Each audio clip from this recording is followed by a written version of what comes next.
Bonjour à toutes, bonjour à tous. Je vais continuer à accepter les personnes qui arrivent. Vous êtes très nombreux, donc donnez-moi juste 2 minutes, 2 secondes. Ok. En attendant que tout le reste du monde arrive, donc bienvenue à toutes, bienvenue à tous. Merci merci d'être aujourd'hui avec nous, on est très heureux et je suis avec Stanislas, notre CTO. Et sans plus attendre, Stanislas, est-ce que tu peux te présenter en 2-3 phrases? Alors, merci à tous d'être venus. Je suis content que je puisse partager des cas d'usage avec vous aujourd'hui. Donc, moi, je suis CTO et cofondateur de Sustas. Très bien. Voilà. Très bien, très bien. Et donc, aujourd'hui, on est sur une nouveauté qui n'est pas forcément une vraie nouveauté parce qu'elle est déjà disponible depuis plusieurs mois.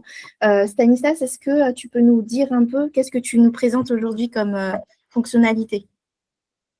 Alors, je crois que mon micro a été coupé avant. Je ne sais pas si vous avez entendu. Donc, je répète un peu, je suis Stanislas, donc CTO de Sustas. Donc, aujourd'hui, on va parler on va parler en fait d'une fonctionnalité, oui, Ouais. d'enregistrement de réunions connectée avec des agents pour faire des actions automatisées. Donc, voilà. Ok, très bien. Ben, sans plus attendre, pourquoi Stanislas Sustask a développé justement un outil de réunion interne alors qu'on sait bien que dans d'autres outils, il propose aussi. Alors, pourquoi on a développé le module de réunion? En fait, on s'est rendu compte en fait avec les utilisateurs, avec notre clients entreprise, en fait que déjà il y a beaucoup d'outils de réunion, il y a beaucoup de Meet, Teams, Zoom, etc. Et donc qui ont leur propre outil de transcription. Et il y a aussi des outils de transcription spécialisés avec ça aussi.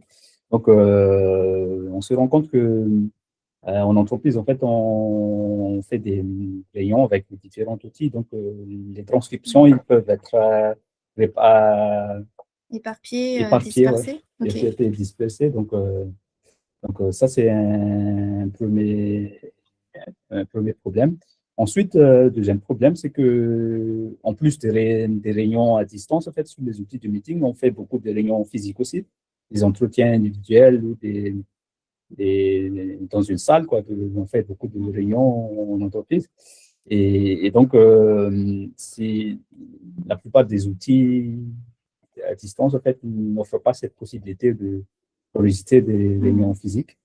Et le troisième point le plus important, en fait, c'est que on fait beaucoup de réunions, on fait des réunions, mais on passe rarement en action, quoi. On passe à l'action, mais en fait, on a des agents IA. On peut créer des agents IA pour automatiser des choses. Mais si le contexte de réunion est éparpillé sur d'autres outils, en fait, il est un peu difficile de passer à l'action, de faire des actions automatisées dans les réunions.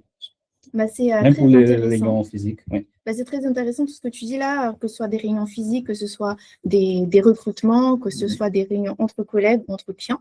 D'accord? Ok, donc comme on dit dans notre titre, passons à l'action.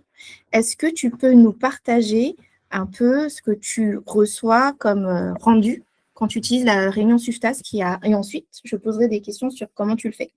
D'accord, avec plaisir. Donc, je vais partager l'écran.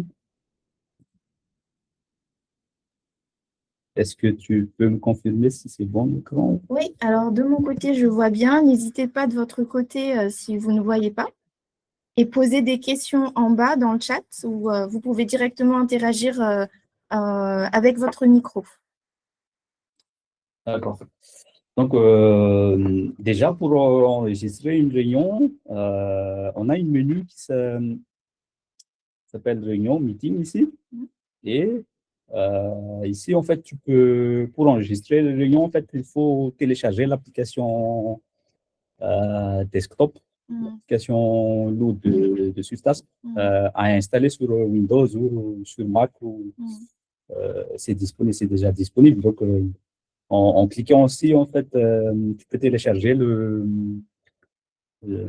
la version logicielle de Subtask et, et que tu utilises en fait le même compte que sur le web pour accéder dedans, quoi. Ok. Donc là, j'ai déjà téléchargé l'application desktop de Subtask, forcément. Et donc, voilà. Donc, pour enregistrer une réunion, tu vas dans la partie réunion ici, dans le meeting, et ensuite tu cliques sur le enregistrer une réunion. Là. Et donc là, avant de démarrer la réunion, en fait, tu vas sélectionner en fait l'assistante.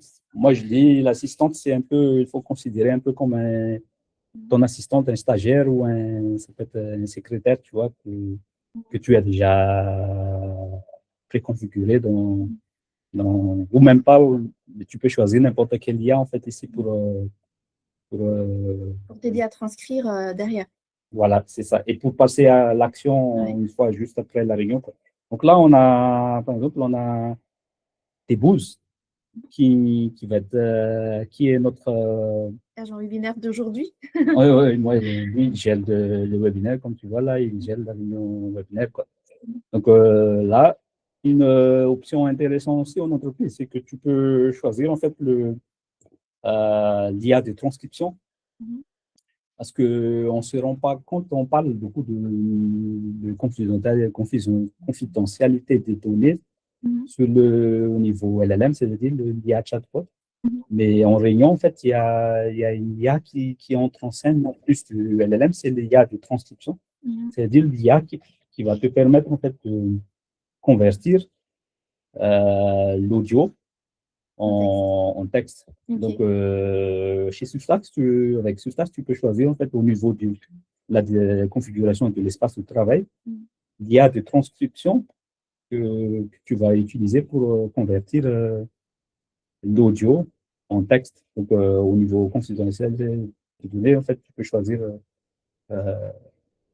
Ok, donc là, tu as deux options. C'est non seulement tu choisis l'agent, ton assistant virtuel avec qui tu vas faire l'action sur ta transcription, et en plus, tu choisis sur quel IA de transcription tu vas enregistrer ta voix.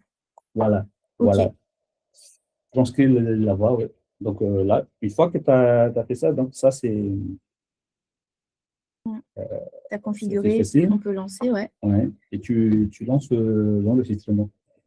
Donc, quand tu arrives sur l'interface de l'enregistrement, en fait, tu as les transcriptions ici, une indication qu'il y a une transcription en cours. Et tu as le chat ici à gauche. Ça veut dire quoi? Donc, ce qui est un peu particulier sur Task, c'est que les transcriptions, il arrivent au fur et à mesure. Et même si la réunion n'est pas encore terminée, tu peux poser des questions ici. Et il va répondre par rapport à la transcription qui a été déjà fait, quoi. Donc, là, tu es en train de dire que tu n'es pas obligé d'attendre le stop de la transcription pour avoir toute la transcription, mais tu l'as en direct au fur et à mesure par bloc. Et si jamais tu as oublié quelque chose, tu n'as pas très bien compris ce que ton collègue a dit, tu peux chatter à gauche avec un agent pour dire qu'est-ce qu'il a dit déjà. OK. Oui, mais peut-être, par contre, il ne peut pas prédire la future. Donc, mais c'est des choses qui ne pas dit. Donc, voilà. Et un peu particulier aussi, c'est que si par exemple, si tu vas sur Meet, par exemple, où tu regardes, en fait, si tu vas sur notre écran, en fait, il y a le petite indication ici pour t'indiquer qu'il y a une transcription en cours, quoi.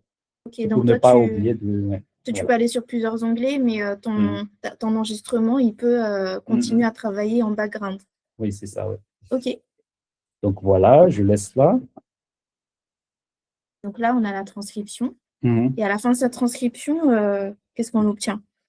Alors, pour vous montrer un cas concret, en fait, une réunion qu'on a fait. Donc, déjà, la réunion, il est dispo sur la liste des réunions, il est dispo soit sur la partie logicielle, soit la version web, en fait, tu retrouves toutes les réunions ici dans le meeting. Et là, par exemple, on a toutes les des réunions qu'on a fait. Tu peux connecter aussi, ça c'est une nouveauté, ton calendrier pour que tu reçois une notification avant la réunion, en fait. Donc voilà. Hier, on a fait une réunion, par exemple, de préparation de ce webinaire, justement, et qui a duré 32 minutes. Donc là, si j'ouvre la réunion, je vais stopper ici. Si j'ouvre la réunion d'hier sur la préparation du webinaire, tu as la transcription ici à droite, donc toute la transcription, et tu as le module de chat ici. Donc, pour vous montrer, en fait, je vais vous montrer comment un compte rendu qui a été envoyé par T-Boost par rapport à cette réunion d'hier. Donc, là, par exemple, c'est un compte rendu envoyé par T-Boost. Donc, tu as toutes les structures d'un compte rendu actuel, quoi. Donc là, on a la date, les participants, le sujet, c'est très bien structuré, en fait, c'est très complet. Et toi, tu peux l'envoyer à toute ton équipe. Moi, je l'ai reçu, par exemple, voilà. à tout un département, à tout un service. OK. Ouais, tu peux envoyer par CC et ça. Et tu peux envoyer aussi par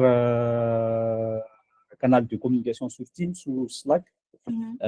Les comptes rendus, par exemple, là, en plus d'envoyer par email, il a envoyé aussi sur notre canal de communication sur Discord, par exemple. Ça peut être Teams ou. Donc voilà, tu as les comptes rendus ici. Et donc, comment ça fonctionne? Comment j'ai fait pour envoyer ces comptes rendus-là? Donc, c'est juste en faisant des chats, en fait. Donc là, tu pars de la transcription qui est à droite. On imagine qu'on a déjà parlé, on a déjà échangé. Et toi, tu vas travailler de la transcription pour faire toutes ces actions. Oui, c'est ça, ouais. Donc là, je demande à Dibou, c'est quoi déjà le planning du webinaire? Donc, il a fait là, j'ai cliqué sur l'action rapide, ce qu'on appelle l'action rapide. C'est les différents boutons ici qui, si tu as la flemme de prompter, en fait, tu peux faire un résumé en cliquant là, extraire les actions, identifier les décisions. En fait, tu n'as pas besoin forcément de discuter avec ton agent, mais tu as déjà de quoi faire avec ces boutons. Ouais. Tu peux même enregistrer, activer ton micro pour faire des demandes, en fait. Donc, tu peux discuter à la voix avec ton agent, au lieu d'écrire, quoi. Tu dictes. Voilà. OK. Et donc là, tu vois, tu as les comptes rendus, là, ici. Ensuite, tu peux, là, je l'ai dit, envoyer un compte rendu à Stéphanie en mettant en copie Fatih et Christine, tu vois. Ouais, c'est ce que j'ai reçu. Ouais, et donc là, j'ai même pas besoin de, parce que T-Boost, il est déjà configuré pour connaître les emails, des différents emails des collaborateurs.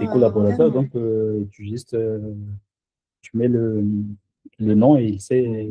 Donc, voilà. Il arrive à reconnaître, il est connecté plus tard aussi à un CRM, à des outils externes. Oui, voilà. Et donc là, il demande de me confirmer parce que j'ai demandé à Deboost de faire toujours la confirmation de faire quelque chose. Donc, voilà. Et il a utilisé mon compte Gmail pour envoyer le compte rendu. Et après, j'ai demandé d'envoyer le compte rendu sur Discord également.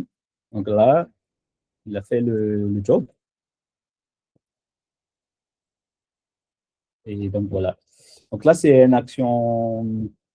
des actions classiques sur le compte rendu, mais ça peut être,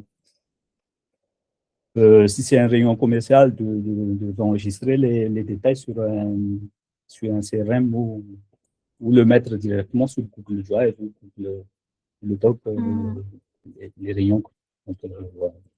Okay, donc là, je vois que c'est quand même incroyable et très puissant parce que tu as connecté à ton Gmail, il connaît mon adresse email et ceux de mes collègues. Tu peux maintenant, est-ce que tu peux nous dire comment tu connectes justement ces informations-là à ton agent? Oui. Avant de passer à cette partie-là, Stéphanie, j'aimerais quand même mentionner que tu peux, vu que c'est un chat, en fait, tu peux changer d'agent. Et si tu veux, tu as discuté en fait par exemple, si la réunion comporte, tu vois, des discussions sur comment on va créer des aspects créatifs, en fait, sur des images, sur des brandings, sur du marketing. Par exemple, tu peux switcher vers un IA Nano Banana pour proposer, tu vas demander à Nano Banana de proposer un peu une illustration à partir des discussions sur la réunion, quoi. Donc, c'est vraiment libre. En fait, tu peux choisir votre IA euh, en fonction des actions que tu veux faire après la réunion. Justement, là, sur cette interface, là, on voit bien speaker A, speaker B. Et de la question de Nicolas ici, c'est comment les intervenants de la réunion sont-ils identifiés, remplacement de speaker A, speaker B, par les réels noms d'intervenants? C'est une très bonne question. Pour l'instant, en fait,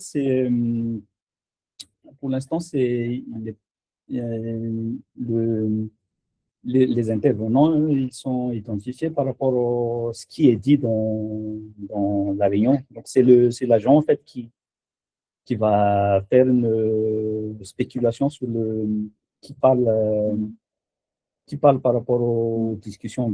C'est l'agent, le LLM de l'agent qui va faire une prédiction automatique, en fait, par rapport aux différents noms mentionnés dans les meetings, dans la réunion. Donc là, pour le speaker A, speaker B, ce que tu as fait tout au début, c'est tu as choisi ton IA de transcription sur Assembly AI, c'est ça? Parce qu'il peut reconnaître des speakers A, speaker B à la voix. Et donc, tout ce que tu es en train de dire, c'est que le LLM, le cerveau de Booz, parce qu'il est intelligent, il va pouvoir dire, OK, j'ai détecté que c'est Stanislas, c'est Stéphanie qui parlent dans cette réunion. Oui, exactement. Très bien. Et si on regarde un peu qu'est-ce qu'il y a derrière T12, là je reviens sur T12, mais je peux également aller dans la partie agent là pour voir à quoi c'est le fond. Donc, si je veux ouvrir le capot, du coup, je clique sur modifier l'agent. Donc là, c'est l'agent qui t'aide de manière intelligente à faire des actions sur ta transcription. Oui, c'est ça. Oui. Mais il est spécialisé webinaire, par contre. Parce que, ouais. Donc là, en termes de LLM, donc on a mis le Claude Sonnet 4.6. Justement, ça a été sorti cette semaine, début de semaine 4.6, donc il est déjà dispo sur Task.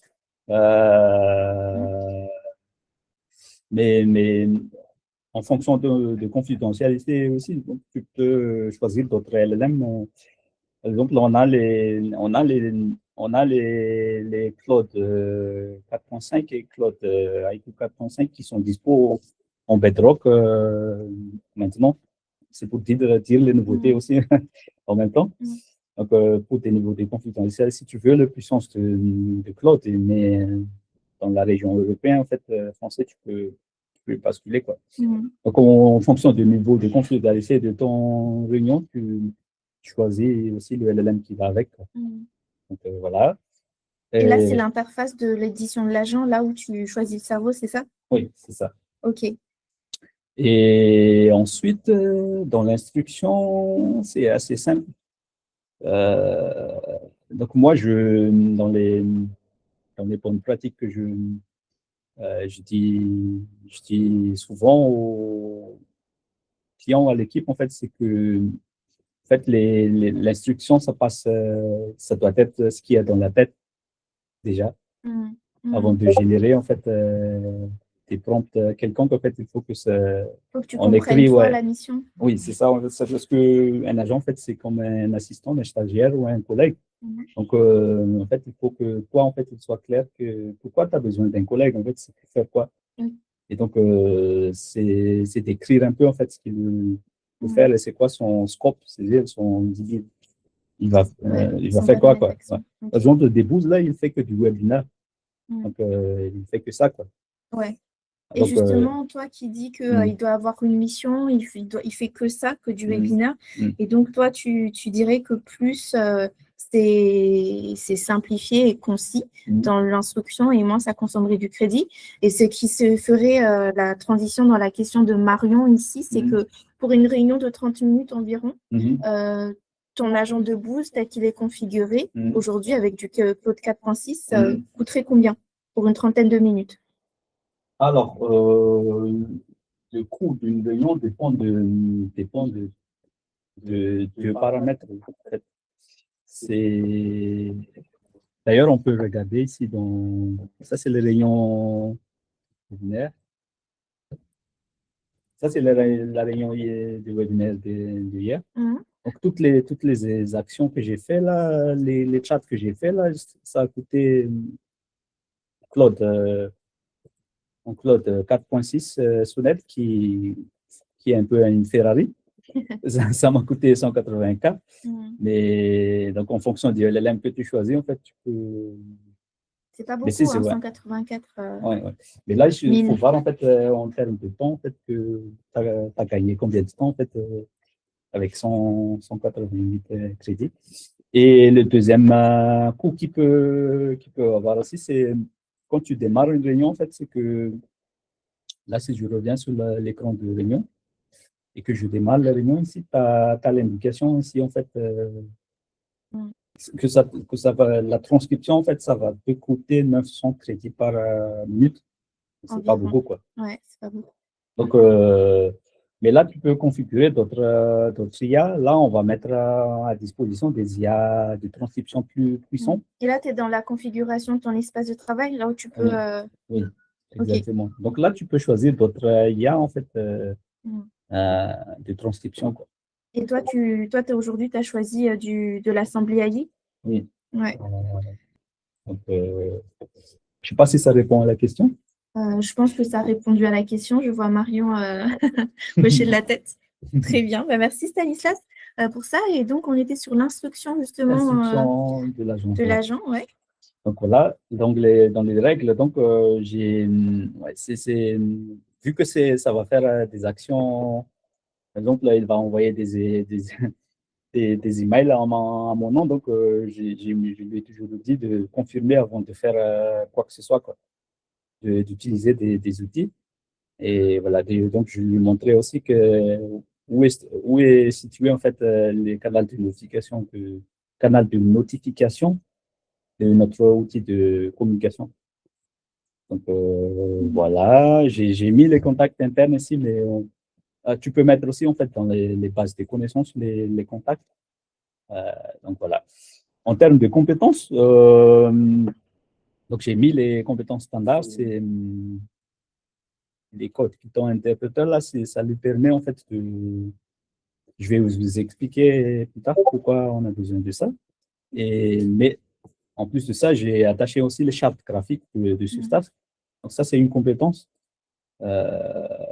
Et c'est quoi une compétence de l'agent? C'est le savoir-faire de faire quelque chose pour lui ou pourquoi on a besoin des compétences alors qu'on a déjà le prompt? En fait, on a besoin des compétences pour faire des actions, quoi. Faire des actions, c'est-à-dire interagir avec des outils internes ou récupérer des data, des bases de connaissances. Parce que là, par exemple, le charte graphique, c'est une base de connaissances qu'on met en interne en fait, pour les codes couleurs. Donc, c'est pour ça qu'on a les comptes rendus qui est un peu en couleur de Substack. Personnaliser ça. Donc, en fait, ton agent, tu lui donnes une instruction, mais pour être connecté à ton Gmail, à ton CRM, à ton Discord, tu lui donnes la façon de le faire dans les compétences. C'est bien ça? Oui, c'est ça. OK. Et tu as les mémoires internes aussi. Tu as Odoo. Déjà, il y a Odoo aussi qui est connecté. Si tu veux synchroniser en fait tes informations dans le CRM à partir de la réunion. Et j'ai mis aussi les mémoires d'agent. Tu peux d'ailleurs activer ici. Donc là, je fais une simulation en test. Et là, on a Odoo parce qu'on a Odoo en interne, mais nos clients ici présents, ils ont leur propre CRM. C'est aussi configurable sur leur CRM. Voilà. Là, si je demande des boosts d'enregistrer comment dire, Dans sa dans mémoire. son mémoire toutes les informations ici. Par exemple, si tu veux un agent qui s'occupe de recrutement, par exemple, le recrutement RH, donc tu veux que l'agent se souvienne de toutes les échanges à une personne particulière, tu vois. Donc, voilà. Ok, donc tu enregistres comme ça, dans sa mémoire, comme ça, il se souvient exactement des informations passées. Voilà. Ok. Ouais. Et tu as le Gmail. Donc là, c'est mon compte Gmail qui est attaché dessus. C'est l'email que Debose va utiliser pour envoyer des emails. Et tu peux attacher autant de compétences que tu veux. Donc, si tu veux attacher Outlook, par exemple, tu peux très bien attacher Outlook. Si tu veux attacher, par exemple, Pipedrive ou n'importe quel outil du CRM, donc tu peux, justement pour faire ces actions automatiques, quoi. Ok, top. J'ai une autre question par rapport à de la part de Racine. Comment faut-il indiquer les compétences pour ajouter une liste email pour confirmer l'envoi?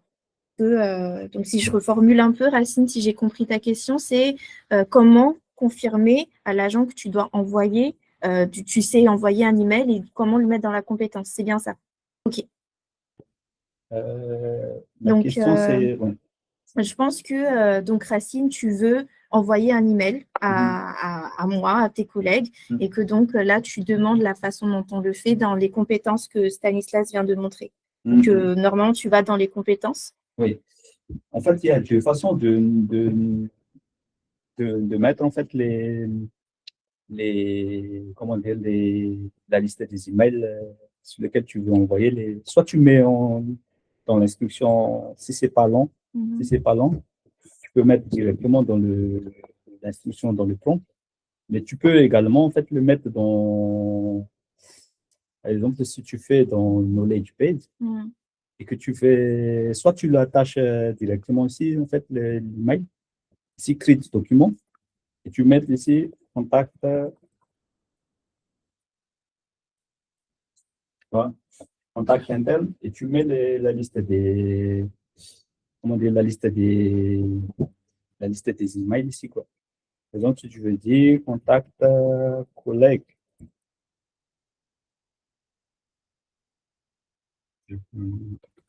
donc là, tu mets la liste des emails comme ça.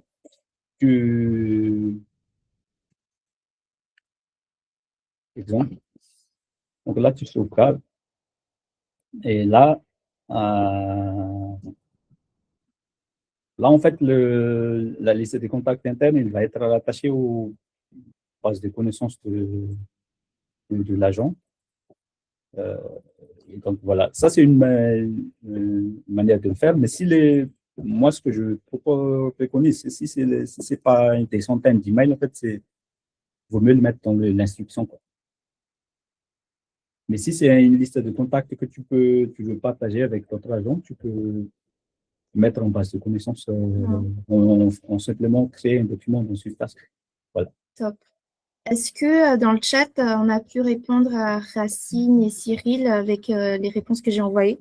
Plus oui, oui, oui.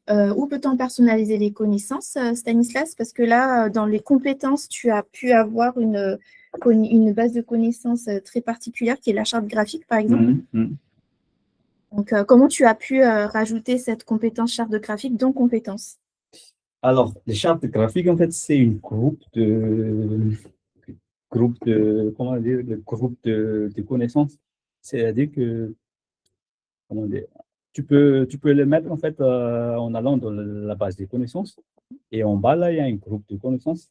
Ça veut dire quoi, un groupe de connaissances? Groupe de connaissances, ça veut dire que pour des questions spécifiques, tu orientes, en fait, l'agent vers une base de connaissances spécifique. Par exemple, si je veux des chartes graphiques, par exemple, ici, il faut que tu ailles dans le charte graphique. Donc, si j'ajoute, par exemple, des données particulières, par exemple,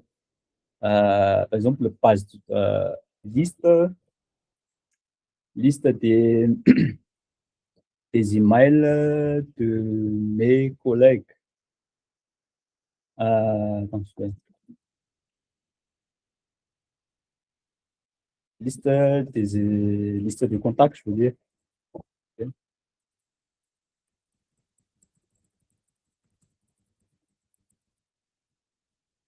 Donc là, tu peux nommer en fait cette groupe. C'est une compétence aussi, mais c'est une groupe de base de connaissances. Le nom. Ensuite, tu définis quand est-ce que l'agent va utiliser ça. Donc, si je mets par exemple pour récupérer la liste des emails des personnes de l'entreprise. Et là, tu peux, sur cette groupe de connaissances, en fait, tu peux ajouter en fait les connaissances qui sont rattachées à ça. Donc là, tu peux, par exemple, là, je peux en fait créer, par exemple, là, je vais faire plus task, contact, email. Donc là, je peux copier-coller, c'est où la liste des emails. Et c'est vrai que c'est assez puissant cette fonctionnalité parce que des fois, si on met en globalité dans la base de connaissances, l'agent, il va. Des fois, on veut en fait une donnée précise pour des questions précises. Donc là, je mets. Là, par exemple, Ouais. voilà, tu es dans la base de connaissances. Oui, je suis dans la base de connaissances. Et donc, dans la base de connaissances, l'agent, il va puiser dans tout ce seau-là, toutes ses connaissances dans l'instruction. Mais par contre, dans la compétence, tu peux dire exactement, pour avoir le nom spécifique d'un client dans l'agriculture, tu te réfères qu'à ça. Oui. Et c'est à ce moment-là que tu utilises la compétence, c'est ça? La plus simple, c'est d'aller dans la base de connaissances, c'est d'aller dans le groupe de connaissances pour créer un groupe de connaissances. OK. Et je pense qu'on va encore essayer de. On va certainement simplifier cette partie-là parce que je réfléchis encore comment simplifier, mais déjà, tu peux aller dans les bases de connaissances, le groupe de connaissances. Donc, tu as les bases de connaissances globales, tu as des groupes de connaissances qui sont spécifiques. Voilà. Donc, un exemple concret, par exemple, on a eu une école Polytech qui, eux, ils ont toute la base de connaissances dans cette partie, cette interface que vous voyez. Mais par contre, quand ils voulaient des matières spécifiques, tu ne réponds, l'agent, toi, tu dois répondre uniquement que sur cette liste-là. C'est à ce moment-là que tu peux personnaliser ta compétence et le mettre dans l'instruction de points, cette liste-là. Oui. Donc, si on va te faire tester, tu vois, par exemple, là, si je demande, j'ai enlevé de l'instruction là, et si je demande à l'agent là, c'est quoi la liste des emails? Tu vois là? OK. Donc là, il va utiliser là, il a appelé en fait la compétence liste contact email, donc il a répondu directement. De manière intelligente, oui. En plus, c'est OK. Donc, pour cette partie-là, la configuration, c'est très intéressant. On est bien connecté. Donc, on est parti du script, de la transcription. Tu as enregistré et là, tu es vraiment passé à l'action de A à Z. Tu as fait un compte rendu, tu as envoyé un mail, tu as mis à jour ton CRM. Là, tu fais une liste des contacts même internes. Tu peux aussi faire des dossiers, des factures avec des tableaux Excel. Oui. Oui, justement. Par exemple, si je reprends par exemple le webinaire qu'on a fait hier, là, c'est la réunion d'hier. Déjà, tu peux sauvegarder en fait en base de connaissances la transcription. Tu veux t'en servir en fait avec tes agents plus tard. Par exemple, là, ce que je dis,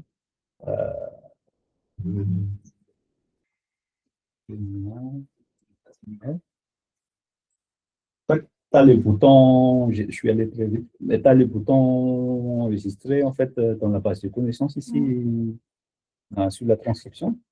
Et une fois que tu as ça, en fait, tu as la réunion, là par exemple, c'est la réunion que je viens d'enregistrer.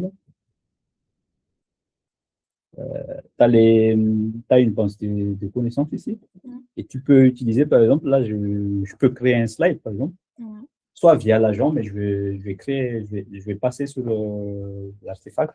Tu peux le faire directement en fait dans les discussions dans les discussions d'agent ici, de créer un Excel si l'agent a la compétence.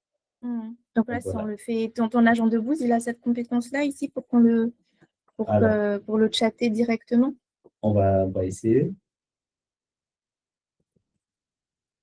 Donc là, ouais. Oui.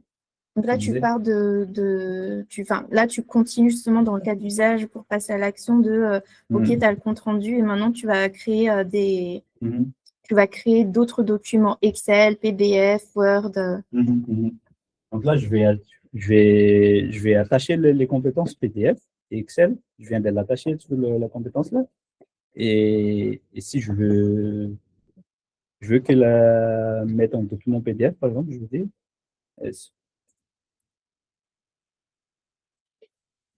que tu un PDF. OK. Compte rendu, tu vois.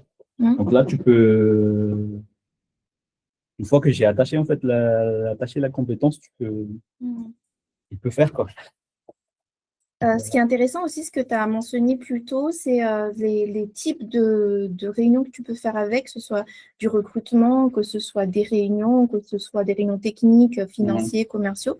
Donc là, est-ce que, par exemple, lors d'un recrutement, on va prendre un cas d'usage, tu peux avoir avec un autre agent, à partir de ce compte rendu, des décisions, des aides à la décision éclairée sur est-ce que oui ou non ce candidat y correspond?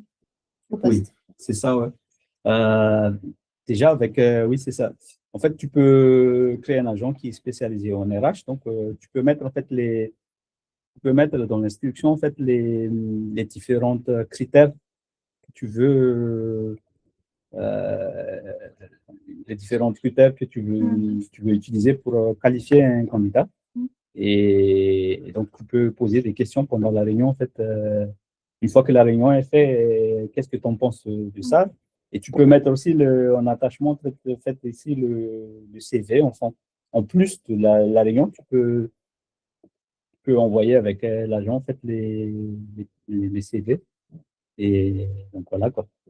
Et pour les gestionnaires de compte, par exemple, pour à travers, si tu travailles avec un client et que le client il demande derrière un cadrage projet, est-ce que c'est aussi possible avec du chiffrage? Exactement.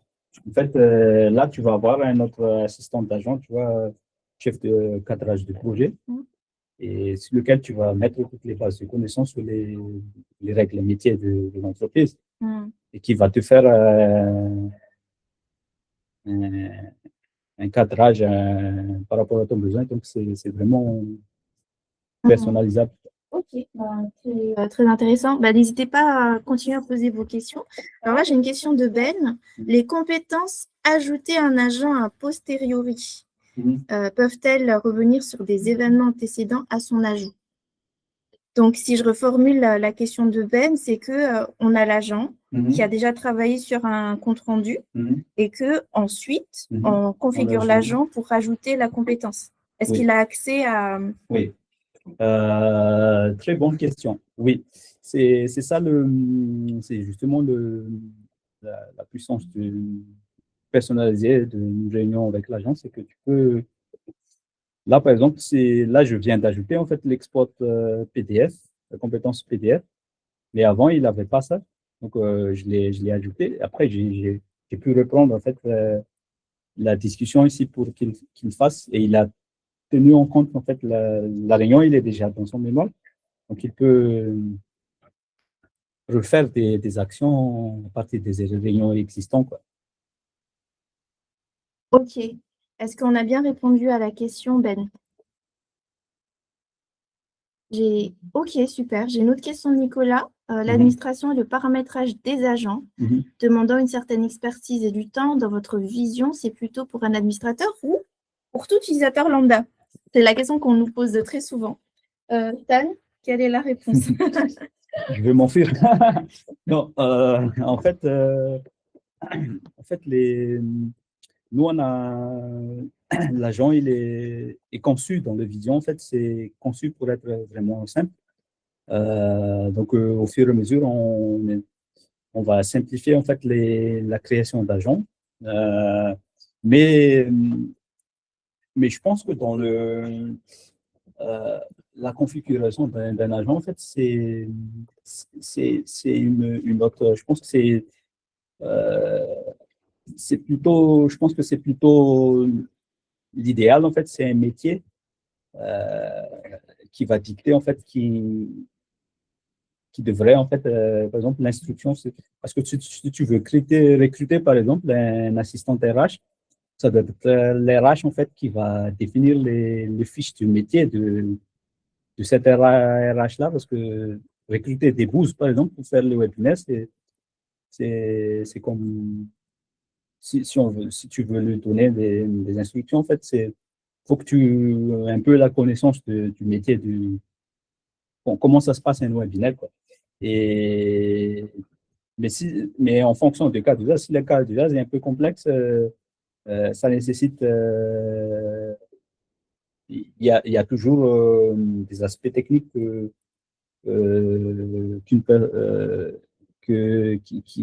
qu'on a toujours besoin d'une assistance technique, mais la plupart des cas d'usage, par exemple, le webinaire cas d'usage, là, je pense qu'une personne lambda, il peut le faire, quoi. Mais il faut juste un peu comprendre, en fait, c'est quoi une base de connaissances, c'est quoi une compétence.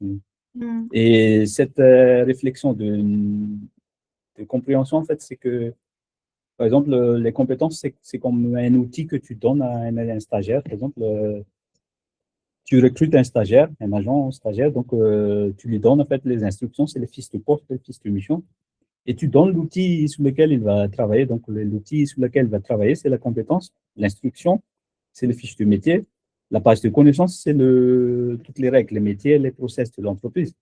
Et donc voilà quoi. Et si on a un peu cette philosophie, c'est donc ouais, si je crée un agent, en fait, c'est que je lui donne une fiche de poste, une fiche d'instruction, je lui donne l'accès aux outils sur lesquels il va travailler, comment il va utiliser ces outils et les process métiers, quoi. Process métiers sur la base de connaissances. Voilà. Ok. J'ai une autre question de Yvan et c'est peut-être la dernière. Donc, Yvan, c'est est-ce que l'assistant de réunion peut directement te connecter à ton agent pour se lancer de manière automatique ces différentes visios? Est-ce que c'est via le navigateur? Euh, Donc là, comme Stanislas l'avait montré tout le début, bah là, on a l'interface de meeting et il faut télécharger le desktop. Il ne va pas être intrus à un outil Google Meet, à Teams, je ne sais pas, à Zoom, par exemple, mais c'est à l'utilisateur qui lance la réunion de dire est-ce que vous êtes OK, je vais enregistrer la réunion. Et de toute manière, il y a un disclaimer pour ça. et pour ajouter à ça aussi, c'est que si tu connectes en fait le calendrier, il va te notifier automatiquement sur Task si une réunion elle va commencer. Donc là, par exemple, là, il y a des réunions, là, donc il va t'avertir en fait en notification dans Windows en fait pour une réunion qui va démarrer. Mais dans les prochaines versions qu'on est en train de travailler, là, c'est d'avoir deux options en fait pour envoyer l'agent dans le meeting de manière automatique. Mais c'est en cours d'étude. Et ça, on a déjà avancé dessus, mais ça peut être, ça va arriver aussi, quoi. Voilà. Donc aujourd'hui, Marion, c'est effectivement on a un disclaimer pour la personne qui lance la réunion et une approbation orale des participants pour l'instant. Et donc, est-ce qu'il est possible d'enregistrer depuis un smartphone de la part de Gaël? Ah oui. Oui, c'est possible actuellement sous la version iOS et Android. Mais par contre, il y a juste, c'est pas la même, c'est en fonction, ouais, c'est pas la même interface, mais c'est possible d'enregistrer. Donc aujourd'hui, pour toutes les personnes qui ont un téléphone, n'hésitez pas à télécharger l'application Swift pour tester l'enregistrement. Ça va pas, vous n'aurez pas tous les boutons ici, comme vous comprenez que c'est la version mobile. mais vous avez bien le bouton enregistrer et faire des actions rapides de résumé. Très bien. Bah, je pense qu'on a atteint 12h45. Ben, c'était très intéressant, en tout cas pour nous. J'espère que ça l'était aussi pour vous. Et on se retrouve très bientôt, le mois d'après, pour une autre nouveauté, une fonctionnalité. Je vous enverrai par email justement le prompt. Si vous ne l'avez pas reçu, bah, n'hésitez pas à me le dire. Merci à toutes, merci à Merci. tous. À bientôt. Au Au revoir. revoir. Au revoir.